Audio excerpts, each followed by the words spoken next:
ازيكم حبايبي عاملين ايه؟ اللهم صل وسلم وبارك على حبيبي الرسول وشفيع سيدنا محمد صلى الله عليه وسلم. ازيكم حبايبي عاملين ايه؟ يا رب تكونوا دايما بخير. متنسوش اللايك والشير والسبسكرايب وتفعيل زر الجرس عشان يوصلكوا كل جديد احنا بنعمله. النهارده هنعمل غدانا النهارده كشري. طبعا قبل لولا منورونا في المطبخ النهارده تاكل شويه ترمس.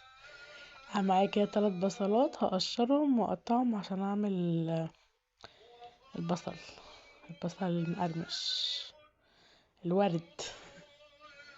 عاملين ايه يا حبايبي؟ يا رب تكونوا بخير يا رب. تنسوناش في دعواتكم، دايما تدعونا بصلاح الحال وربنا يرزقنا ويريح قلوبنا كلنا يا رب. متنسوش تدعوا لنفسكم ولحبايبكم دايما.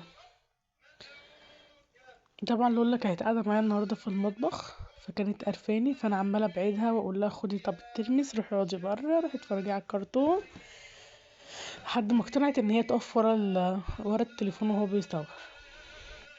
بس معايا 3 بصلات كده اهوت صغيرين، انا عامله شويه كشري صغيرين مش كتير يعني. هقطعهم كده، هوريكم طريقتين تقطعوا بيها. يا اما تقطعيه بالسكينه كده رفيع خالص، بس شرايح رفيعه خالص على قد ما تقدري. دي طريقه، وهوريكي بقى الطريقه التانية. بصوا رفيعه قوي على قد ما تقدروا كده. كل ما ترفعي كل ما يقرمش معاكي ويبقى حلو. هقول لكم كمان على تكايه دلوقتي، بصوا هتخلوه مقرمش وجميل. بصوا الطريقه التانية بقى، بتجيبي مش عارفه اسمها ايه دي، مبشره اللي هي بنقشر بيها البطاطس وتبشريها. تبشري كده البتاع بس ينزل رفيع خالص خالص. دي بتطلعه رفيع قوي دي بقى، على حسب. انا بس لو انا عشان اسماء 2 مش بعرف اعملهم مبشرة كويس، لو سليم كنت عملته. انا هنا بسلق المكرونة، معايا مية فيها ملح ونزلت فيها على المكرونة. انا فين وانا بنزل الوصفة؟ تقريبا الحتة دي شلتها. هتشوفوا انا بحط تاني، بس ده زيت وبحمر فيه البصل، مفيش اي حاجة. التكية اللي قلتلكوا ان احطها على البصل ان انا احط عليه ملح، يا حبة ملح واحطه في مصفى شوية ينزل ميته، يا اما برشة نشا، رشة بسيطة كده نشا ينزل ميته. بصوا انا كده بشيل اول طاسة. بصوا اول ما بيطلع بيبقى طري، اول ما بيشم الهوا بينشف على طول. هبدأ بقى انزل الطاسة التانية في نفس الزيت. بصي يعني استخدمي زيت كتير لان ده هتكملي بيه بقية الاكل، يعني الزيت ده اللي هيكمل الكشري، يعني ده الزيت ده مكمل معانا في الكشري. بصوا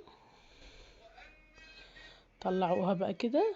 بص طلعوها غامقة يعني مطلعوهاش فاتحة. الكشري كل ما بيغمق بيبقى حلو. ده انا قررت دلوقتي ان انا عايزه اعمل كشري حالا. فطبعا ما كنتش ناقعه عدس، ما كنتش ناقعه اي حاجه، فسيبته ياخد غلوه. هعمل بقى هنا الصلصه معايا. هعمل شفشق طماطم، هقطعها كده واضربها في الخلاط. صلوا على النبي يا حبايبي، وما تنسوش اللايك والشير والسبسكرايب. بصوا هي طقت في دماغي فجاه كده انا عايزه اعمل كشري. انا ببقى عارفه من قبليها بنقع العدس عشان ياخد سوا الرز يعني، فانا ما كنتش عامله كده. حتى الحمص حطيته في ميه مغليه وكده، عشان برضو انا قررت دلوقتي ان انا عايزه اعمل كشري. هضرب بقى الصلصة زي ما انتوا شايفين كده.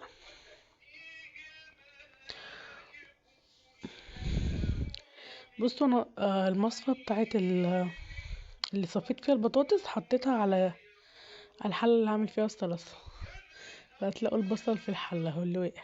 نزلت بقى بشوية زيت وطماية كده بس تتغير لونها، وبعدين رحت نازلة عليها بشوية معلقتين خل كده. ده خل مش مركز، فحطيت حبة حلوين. وهنزل عليها بالصلصة. طبعا لازم شوية في الصلصة حبة مية ونقلبهم عليهم، مبقاش ستات مصريات لو ما عملناش الحركة دي. هنزل بقى بمعلقتين ملح، ومعلقة فلفل اسود، ومعلقة بابريكا، ومعلقة كمون. كمون ده لا ده 7 بهارات، ده الكمون. ومعلقة سكر عشان الحموضة. انا بقى طول اليوم كويس، اول ما اجي اسجل فيديو معرفش ايه اللي يحصل لي، كحة تمسكني وصوتي يخني، معرفش. دلوقتي اعمل الرز. طبعا نفس دي الحلة اللي حمرت فيها الشعرية، هي دي اللي هعمل فيها الرز. حطيت فيها شوية زيت وحطيت الشعرية واحمرها. كنت بقول لكم ايه، اول يلا هسجل احس ان انا مش قادره اتكلم خالص، ببقى طول اليوم بزعق. وبعمل اول ما اسجل مفيش طبعا حمرت الشعريه زي ما انتم شايفين. حطيت عليها مرقه دجاج وفص ثوم وشويه ملح وشويه كمون وشويه فلفل اسود اللي بحط توم باودر. بصوا انا بدل حاطه توم صحي بحط حبه توم باودر بس. وغسلت دي كوبايه رز، يعني دي كوبايه الا ربع شعريه ودي كوبايه رز. انا بحب الشعريه كتير والعدس كتير. بصي العدس تقريبا خد غلوتين تلاتة. دي بقى ميه العدس مرميش لان هي دي بتغمق الرز. بصوا كشري الرز بتاع الكشري مبيحبش الميه كتير، تحطي الميه كتير هيعجن منك. يا دوبك الميه بصوا زي ما انتوا شايفين يا دوبك مغطيه يعني تقريبا العدس باين. ما تغطوش الرز لانه هيعجن منكم. يا دوبك كده تقليبه بقى ونوطي على النار التانية نوطي عليه. بصوا بقى الحركة اللي هتنقل المكرونة دي مع كشري المحلي، هنجيب الزيت بتاع البصل برضو. مكرونة شوية صغيرين فضفت عليهم شوية زيت. هنزل فيها بقى، دي واخدة طبعا ده زيت البصل فطعم البصل فيه جامد. هنزل فيه بقى دلوقتي بحبة توم وشوية ملح، معلقة توم اهي وشوية ملح. والتوم حلوين كده، ده هينقلولك طعم الكشري كأنك بتاكليه من الشارع بالظبط. دي حركة ماما يعني ربنا يديها الصحة يا رب، دي الحركة دي اتعلمناها منها. هو لازم صدقوني كأنك مش تفرقيها عن بره. ومعلقة كمون دي تاتش مني انا هي ماما متحطش كمون بس انا بحب احط كمون في الاكل كله. بصوا بقى انا لقيته هيتلسوع فروحت موطيه عليه شويه لاني لسه هوطي على الرز ده كمان. الرز ده اول ما بيتشرب بنوطي عليه. لا ما شاء الله بوتاجازي كبير فما شاء الله مساعدني يعني ما شاء الله ما شاء الله. البوتاجاز ده ايدي ورجلي.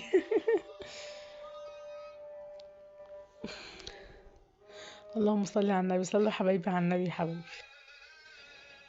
يلا بقى هنزل بقى في المكرونه دي غسلتها يعني بعد ما صفيتها غسلتها عشان ما تبقاش ماسكه في روحها لان انا لسه هقلبها في الزيت دلوقتي.